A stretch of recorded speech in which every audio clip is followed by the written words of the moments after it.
Good evening, everyone. How are you? Good Hashem, thank you. Sorry to make you wait.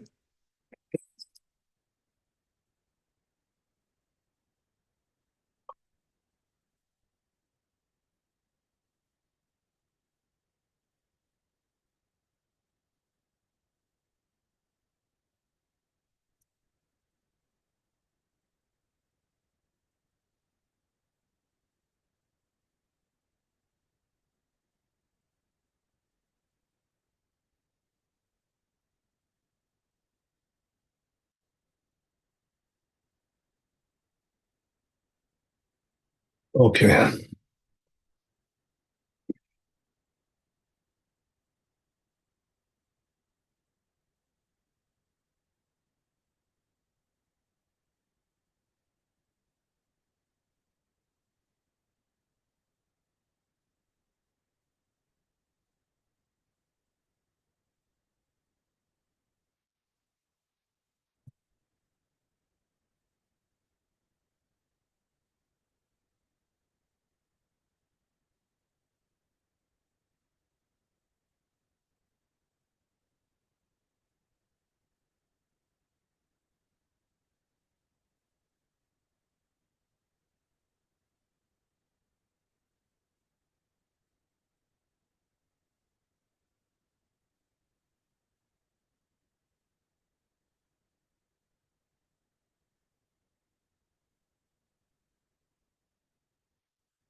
It looks like we're going to design.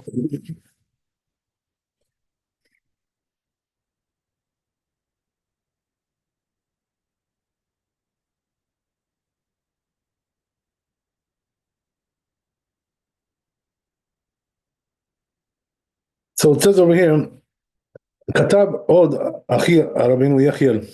So he says, my brother Rabbeinu Yechiel, he wrote one more thing. B'Shem Adonai Avi Rosh, the name of the Rosh. She'im shata yain u'mayim.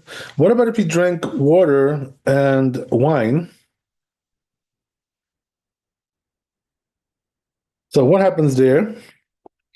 Let's see in the tour how he writes this.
So he says like this.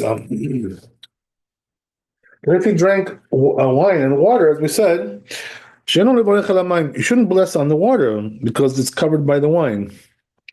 You don't bless like that. Because the wine absolves it. So what does that mean? You're going to make ala gefen v'al gefen. It's going to putter. It's going to absolve the bor nefashot of the water.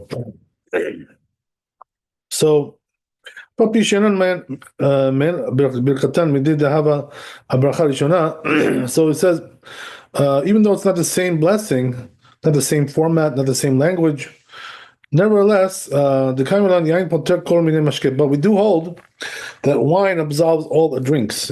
So it's like the daddy of all drinks. The father of all drinks. The wine. So it covers everything. So therefore, it covers the water as well, and also for the final blessing as well. Okay, good. So what Why is that? Why is the wine covering everything? Because it's the most prominent, as we already explained. Even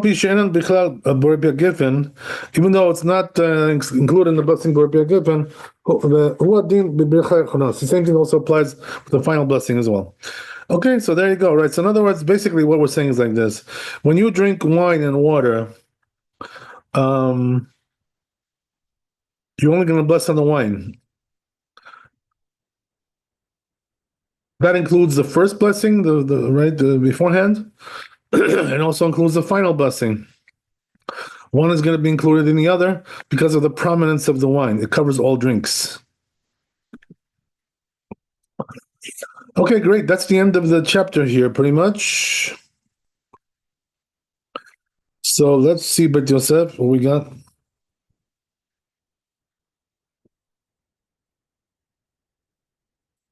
So he brings the source for this in Bet Yosef. So he says that there's another rabbi who says that this is like doubtful, not sure about it really. Not like the Rosh is very sure. So he says, halachically speaking, we're going to rely on the Rosh, So he's definitely fitting to rely on. The Mistaber Tamis is also, his reasoning is good there. So therefore we're going to pass like the Rosh. Okay, great. Sounds good to me. That's how we do it. Let's go Shulchan Aruch. So say Shulchan Aruch like this: Shata yain u'mayim. Let's say he drank wine and water. Eno levarech al mayim borei b'nafashot. So he's not going to do borei nafashot on the water. Shebirkat yain potartan. Why? Because the blessing of the wine, ala gefen v'la gefen, it absolves it. Keshem shebracha rishona yain poter kol minei mashkim. Just like the original blessing, the first blessing absolves everything. So is the final blessing as well. So what does that mean? If you're drinking wine and water, you're not going to make shakol in the water. You're just going to make borei giffen on the wine and cover the water with that. That's what we're saying, right?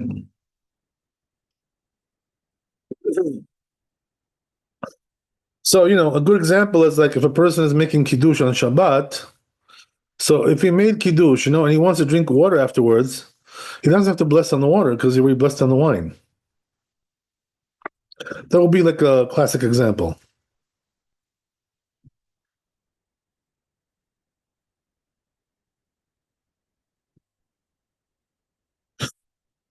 But once he decided to stop drinking, he's not going to drink anymore. So then he would have to bless on the water afterwards. But if he had that in mind, whatever. So even if he didn't have it so much in mind, but he didn't stop drinking with the wine. So then it's going to be covered. Otherwise, it will not be covered. Okay, that's Tet Zayin. We have one more here in the Shulchan Aruch. So let's see if there's Bet Yosef here. There should be. Yeah, there is. Yeah, there's also Tur, apparently. Okay, so what does the Tur say? He brings another thing, right? In the name of Rabbeinu Yechiel. The truth is, I think that the Bet Yosef is bringing this, not the Tur, because the Tur doesn't really have it. Okay, it's all good. I'm sorry. So it wasn't Rabbeinu Yechiel. It was Rabbeinu Yonah. I'm sorry. I apologize. This is Rabbeinu Yonah in the Bet Yosef, not Rabbeinu Yechiel. Okay, it's all good.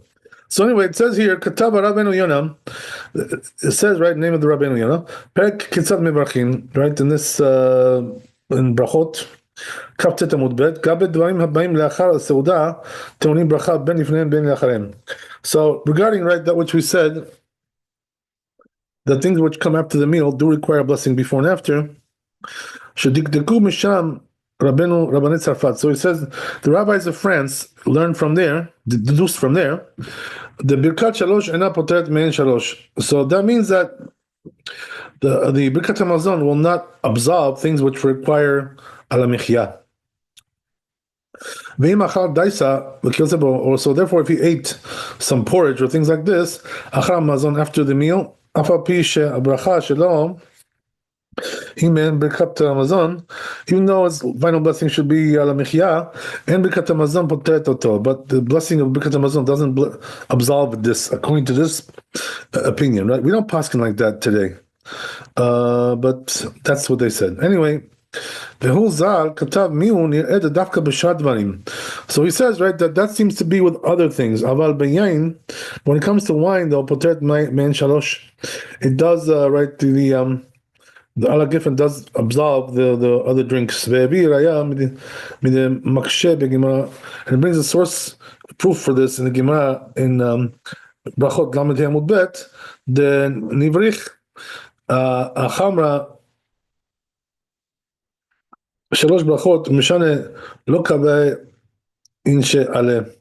So it asked over there, right? Maybe we should bless Birkat Hamazon for wine. So he says that Gemara answers we don't do that because people don't make that into a meal or whatever. It's not something like fixed.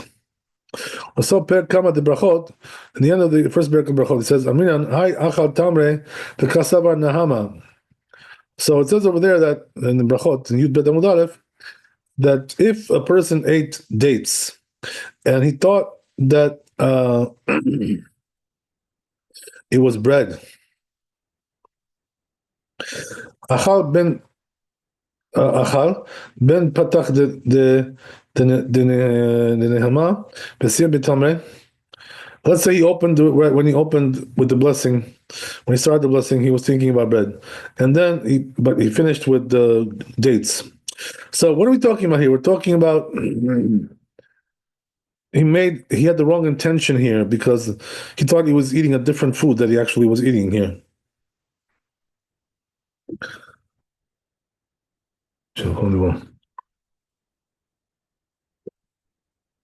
Okay, so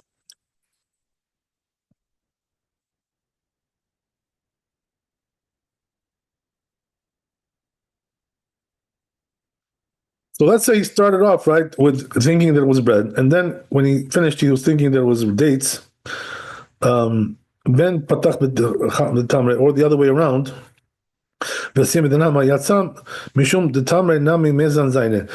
fulfill his obligation. He says, why? Because dates also do nourish you. Rabbi Yonah says regarding this, this language. So he says, right, that the rabbis of France, they say,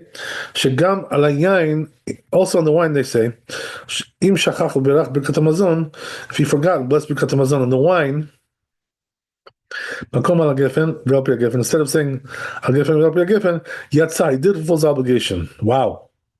And that's the way it seems from that which we say over there. The Chamra Sa'id, that what? That wine also satiates. It has a power of satiation to some degree. And also gives you joy. Right, and we asked about that. So Gemara asks if that's the case, we should do Birkat Hamazon for wine. But the thing is, people don't really have meals with wine. They don't do that. So that's why we don't do Birkat Hamazon for wine. The mashma the mina din aya levarech alav lechatchila. So that implies that really you should have done that lechatchila, to bless Birkat Hamazon. Kemo alapat, just like on the bread. Ela mishum de lo kave alav. The only thing is that they don't fix their meal on that. So since we see, he says, that they asked regarding wine, then that they should bless on it. Shalosh brachot, we should do Birkat Hamazon. But they didn't ask this regarding dates. So that implies that wine is more obvious, clear that it does satiate you. It nourishes you more so than the dates. And since it absolves the dates, same thing also applies that it would absolve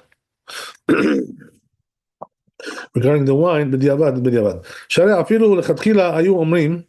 So he says, because even if lechatchila they would say shivarech alav, that they should bless on it, like this. Ela mishum de lo kaveh aleh, but they don't fix their meals on that. Atab od b'shem Rabbein Tzafad. It says also in the name of the rabbis, the rabbis of Tzafat, and the rabbis of France. Shafilu lo amar ela birkat hazan. Even if he said just the first blessing, right? Hazan et hakol, a birkat hamazon, ben al hayayin, whether it was on the wine or al atmarim or on the dates. Yatzah, he did it for his obligation. Makes sense. Afal pi she'en ba ela me'en hazan bilvad. Even though it's only just sort of a mini hazan there. Only. בברכת על העץ, in the blessing על העץ, יש בה מעין שלוש, that there has, right, it resembles three blessings. כיוון דמתאים מזון אמרינן, דמתאים מזון אמרינן, תיצא, and since we say, right, in terms of the nourishment that he did fulfill his obligation, אפילו לא אמר אלא ברכת היזן, even if he only said ברכת היזן, the first blessing must speak. That's enough. Ad kan lishono. That's the end of it. Ve'arosh katav kol divrei Rabbeinu Yonah. So the Rosh brought all the words of Rabbeinu Yonah. Ve'al nosh katav. And regarding that, what she wrote, shafilu lo amar ela birkat hazan. That if he only said right birkat hazan, yatzah, he did it for the obligation. Katav dehainu dafka k'shesiyem atam. He writes that that's only if he, right, he concluded and sealed it, the blessing, Baruch Atah Hashem, Hazan et Hakol, like that. Because you can't bless after that, Ela bracha had only one blessing. But if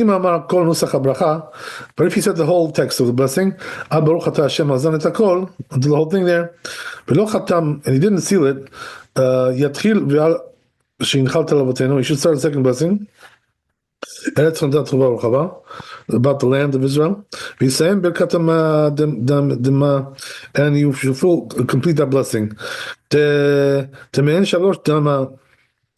Because it also has the same context as the Alamechia. Shamar Nusach Birkat Yain, because he said the text of the blessing of the wine, Hu b'makom al ha'etz, comes in the place of al ha'etz. That's the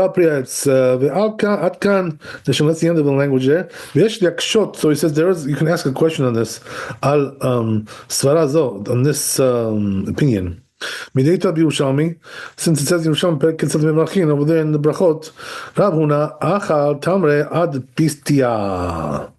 So it says there that Rav Huna ate dates until pistia. We'll see what that is. Amalei Rav Chia bar Asher. In pistia, I'm sorry, I didn't say it right. He ate dates with pistia, not with pistia. With pistia, yeah. So we'll see what that is. So it tells him this rabbi, Shovkan batar mezonech ve'at mevorech aleim tchila besof. So he says, why are you blessing on this beginning and end?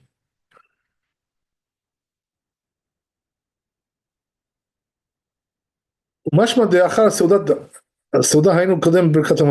says implies that after the meal means before Birkat Hamazon. Like it says in this chapter 177, B'Shem HaRosh, name of the Rosh. Okay. So you see from there he says that dates are not absolved with Birkat Hamazon.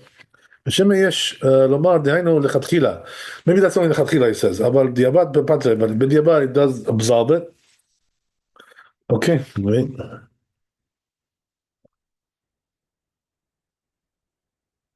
So the Rashba says the Rashba Katav Gabe Heviu Lefanav Tenim, regarding that they brought dates there. They brought before him dates and grapes. I'm sorry, I didn't say not dates. It's figs and grapes. But tocha seuda in the midst of the seuda, mistabra deafilu lerav sheshat. So he says that implies, not implies. It's probable.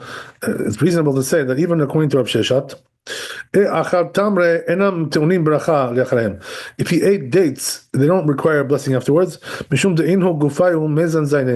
they also nourish. So therefore they're absolved with Birkat Hamazon. But Yerushalmi says it not implies, doesn't imply like that. The Gasina Natam, because it says there, it's written there, Ravuna Achal Tamre, that Ravuna ate dates in Pistia. With Pistia. Amare Rav Chia Bar Ashe, שופקן בתר מזונך, את מברך עליהם תחילה בסוף, ודילמה, תפילו תמרה דאכיל להו בתר סעודה, אין ברכת המזון פטרתן. So he says, you see from here that even dates that were eaten after the seudah, still Birkat Hamazon will not cover it. So you see, right, that's pistia was some kind of a meal. You know, that's what we're talking about, pistia. Okay, so that's good. So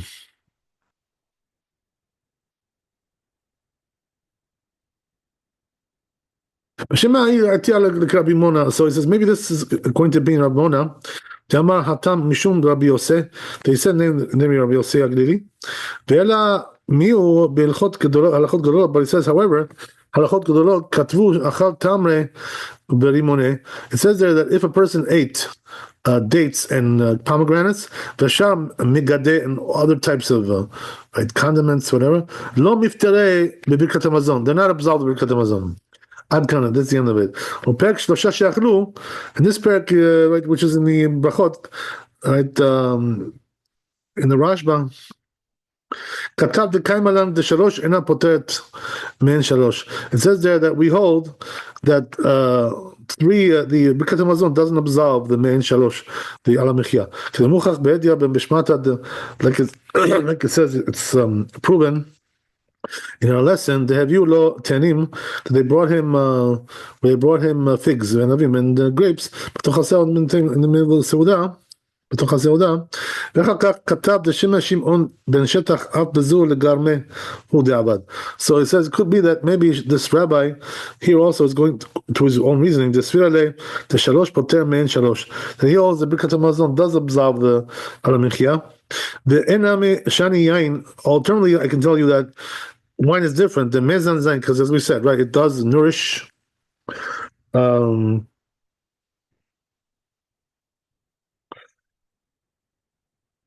like it says in this parak in Brachot Tamid Hamud Bet, Ukinyan Shamu prepared Kama the Mechitin, like just like they said in this place, first parak, like regarding dates. Patachu Barich Adata de Nahama. So what happened?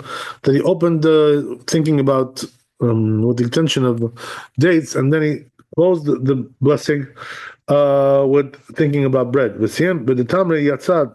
So he says with regarding dates, he did it for his obligations. Afilu Amar Hazan etakol, even if he said Hazan etakol, which is a Birkat Hamazon, the first blessing, Yatzad, he fulfills the obligation. The Tamre Nami Mezan Zayin, because dates also nourish. So is that which they brought him, the Gemara, which says that they brought before him figs and grapes. Dafka tenim ve'anavim. So that's only figs and grapes. Aval tamre la, but it says when it comes to dates, no. Ad kanishon. That's the end of it. Okay. Wow. What else we got here? There's another one. Okay. Well. One step at a time. Okay, we'll do this one first. Let's do Shulchan Aruch. So there was a lot of opinions over here going on, so we have to get clarity now to see what is the bottom line halacha. So it says over here in Shulchan Aruch, Birkat Shalosha ina potet men shlosha. So it says, right, that Birkat Hamazon does not absolve the alamichya. Shim achal daisa. What does that mean? If he ate porridge and birkat hamazon potato, so birkat hamazon will not absolve that. About bayain birkat gimel potato. But when it comes to wine, the birkat hamazon will absolve the wine. Shem berach alayain birkat hamazon. So it says, what does that mean? If he blessed on the wine birkat hamazon, Makom al Geffen, instead of saying al Geffen, Yatsa, he did fulfill his obligation. Ve'uadin im berach ala tamarim. Same thing also would apply if he blessed on dates like that. Birkat Hamazon. Can you imagine? He ate dates. He said Birkat Hamazon. Makom al haaretz, instead of saying al haaretz, Yatsa, he did fulfill his obligation. Vafilu lo amar ela Birkat Hazan. Even if he only just said the first blessing, that's already good enough. Hazan et hakol. Ben al yain, ben al tamarim. Whether it was on the wine or the dates, Yatsa, he fulfills the obligation. So, if you remembered, right, before he sealed the Azan Takol, so you should go to the second blessing as well. So he's going to bless, right, that blessing.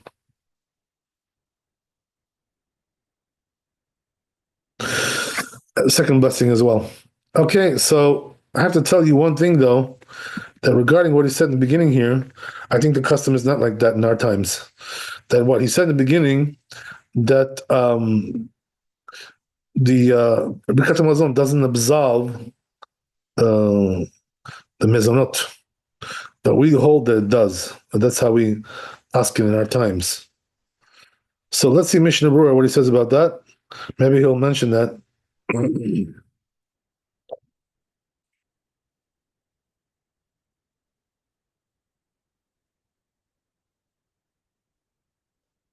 So Mishnah Berurah says that we're talking about after the Seudah, because if it was in the Seudah, it definitely would absolve it.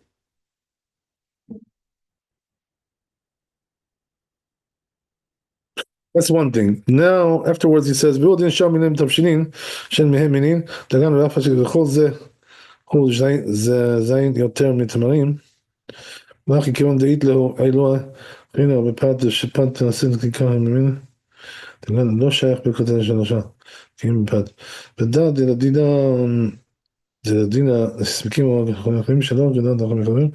he mentions, right, what I told you, that the authorities don't agree here with the Shulchan Aruch.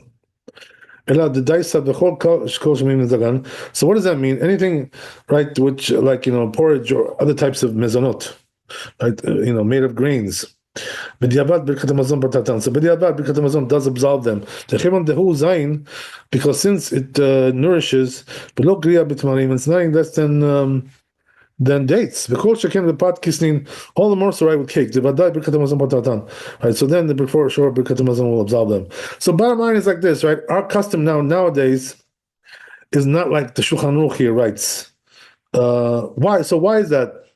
The reason is because most of the authorities disagree with the Shulchan Aruch, and since it's a case of safek brachot lakel, what does that mean? It could be a blessing in vain. This is the reason why. There's a chance of being a blessing in vain. There's a pretty decent chance because the majority of authorities hold that way. So therefore, right, what a person should do, practically speaking, is let Birkat Hamazon absolve all these foods, whether it's porridge, whether it's pasta, whether it's a cake or any other mezonot, right? It's going to be all absolved. That's the way we do it today. Okay, it's very well known. So yeah, let's move on to the next one. There's another one here before we finish the chapter. Before we close this chapter, as they say.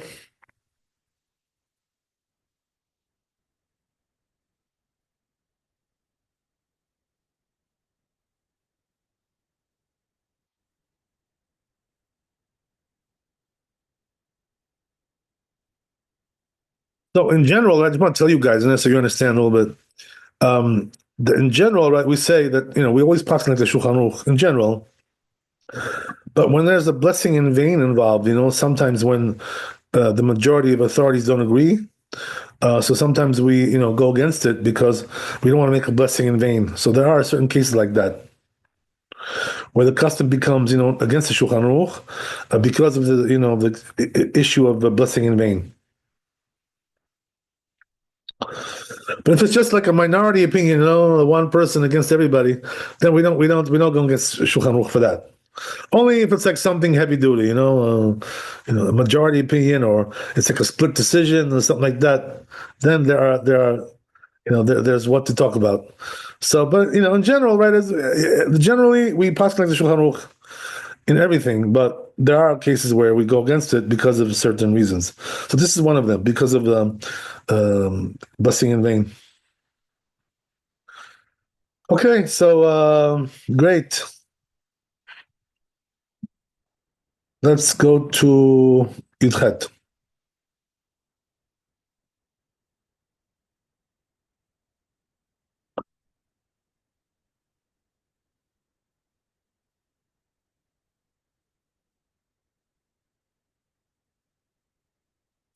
So says Bet Yosef, ומשקה שאדם מסופק אם יברך לאחריו רואה נפשות רבות, או על הגפן ועל טוב לאכול, אם טוב לאכול דבר שצריך לברך אחריו בורא נפשות רבות, ודבר שצריך לברך אחריו על העץ ויכלול בה גם כן על הגפן ועל פרי הגפן, כדי לצאת ידי חובתם ברכת אמרתו. אותו משקה דעת אומרים שצריך לברך אחריו על הגפן, כתוב בתרומת הדשן דלא שפיר דמה למאה בת אחי, שיכלול על הספק שום נוסח אחר בברכת דמיין של 3, אף על פי שאינו מוסיף שם ומלכות. Okay, so let me read this again slowly, right? I just wanted to get the general idea of what he's saying here. Now I'll read it slowly, right? This is a very important halacha, actually. What are we saying here? That a person has a doubt whether the after blessing for the certain drink is borei nefashot or ala gifen.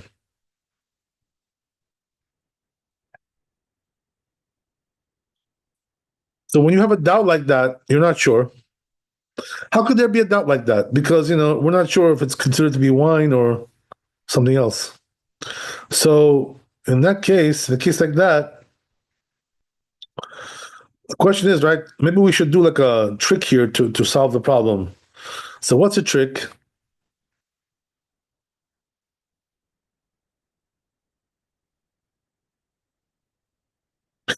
Maybe you should eat something, right? Which extra that has borei nefashot as the after blessing. So this way you make borei nefashot, right, on that, and also have in mind the drink.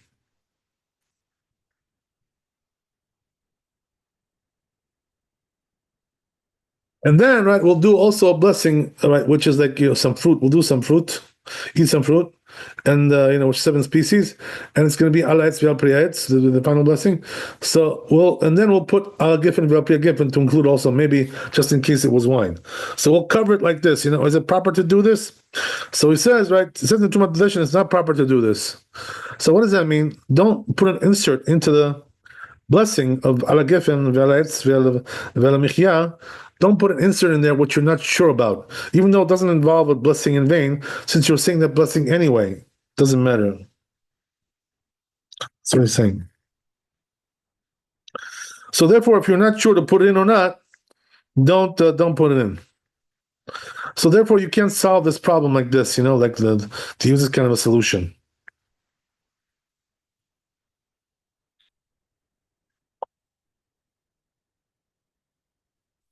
Okay, great. So let's see Shulchan Aruch.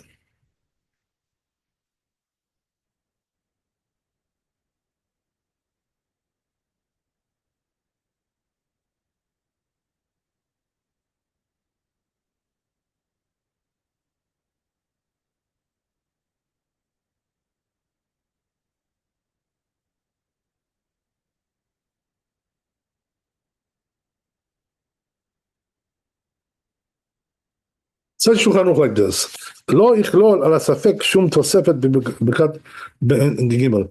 So as we said, right, if you have a doubt whether you should bless on a certain drink, don't include it in the al michya to put al gefen v'al pri gefen when there's a doubt. Even though, right, that there's no extra blessing in vain here, אף על פי שאינו מוסיף שם מלכות, כגון שתה משקה שספק עם ברכתו על הגפן. Let's say, for instance, he drank a drink which is doubtfully, it could be that's al gefen. Doubtfully it's considered to be wine. Or it could be that it's also considered to be water, like bor nefashot, just a drink. So we shouldn't bless, right? You shouldn't eat something which the blessing is bor nefashot, and also eat something which is the blessing is alayetz v'apriyetz. And then say right in both ways, say this and that, both of them to cover all the chances. You shouldn't do that. Right, and the reason is because, as we said, you can't insert something into the Ala Mechia blessing if you're not sure that it's supposed to be there, even though it doesn't involve a blessing in vain.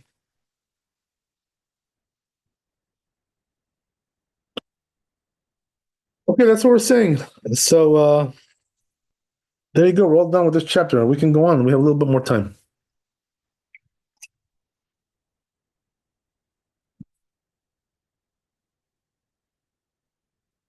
Okay, we're done with this. So next one is going to be Reish Tet. Okay. Reish Tet.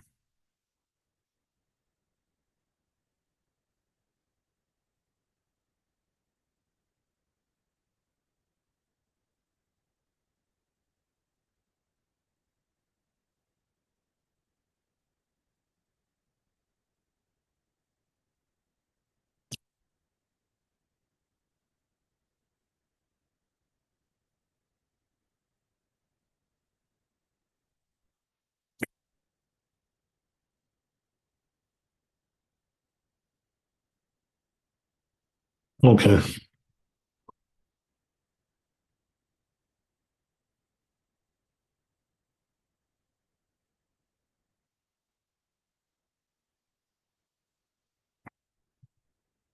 So says the Tur in Reish Tet, היה בידו כוס של מים וסבור שהוא של יין. What about if he had in his hand a cup of wine? He thought it was wine. I'm sorry, I didn't say it right. He had in his hands a cup of water. He thought it was wine. So let's see the Tur, how he describes this. So what happened?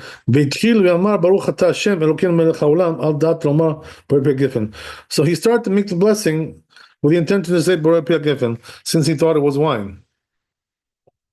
But then all of a sudden, in the middle, he remembered, right, that it's water. Basim Shakol. So what did he do? He concluded Shakol. Yatsa. So the answer is, right, he did fulfill his obligation here, even though he had the wrong intention in the beginning.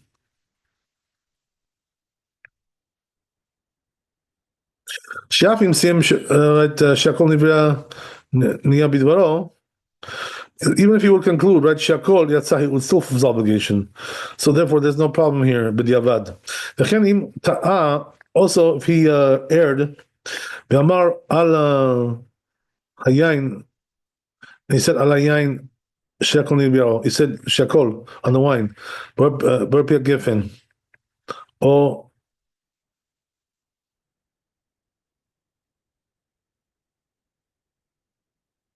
Shamar alamayim ber giffen, or let's say he said on the water ber giffen, shakol niyah b'ro yatsa. Oh, I see. Okay, so here he's talking about where he started with one blessing and ended up with another. I'll repeat this one more time. So it says like this.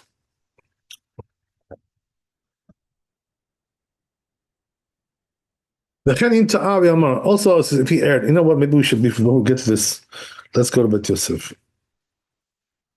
Maybe that's the next one. So said Bet Yosef brings a source for this.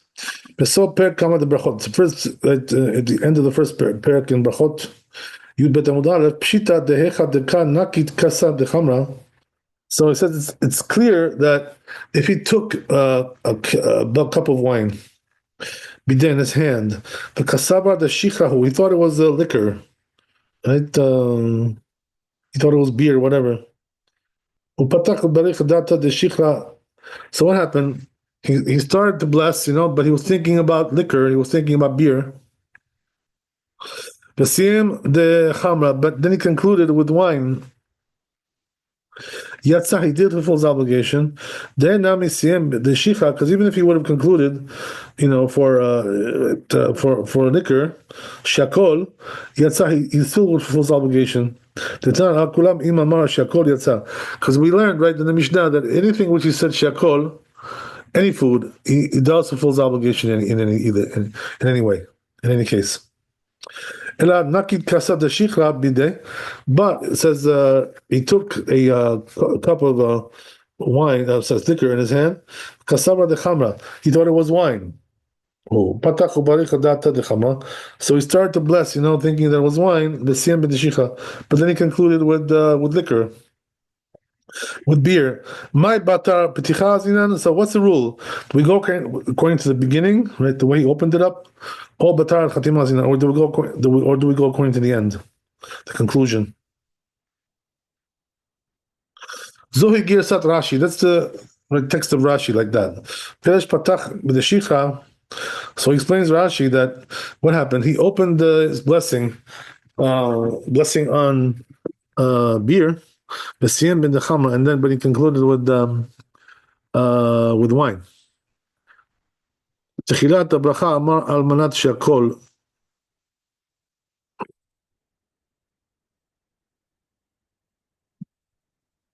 in the beginning of the blessing, he said,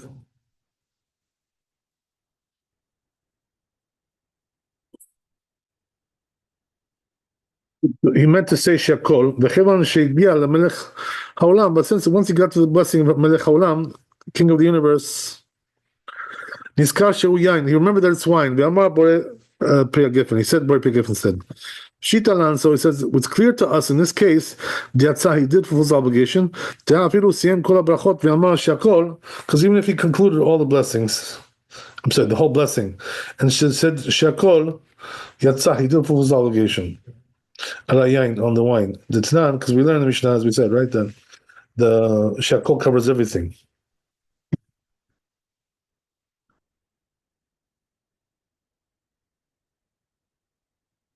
Okay, this is a long one, but let's see what we can do.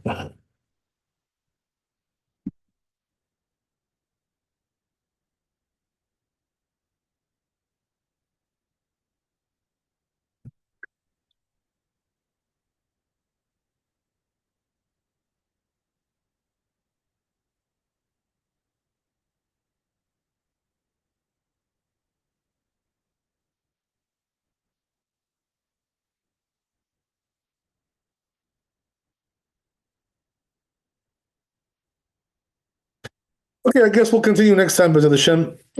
It's gonna take a while to do this one. So thanks for coming. Be blessed with wealth and health and happiness. Laila Tov, Chazak u'Baruch, and we'll see you tomorrow. All the best.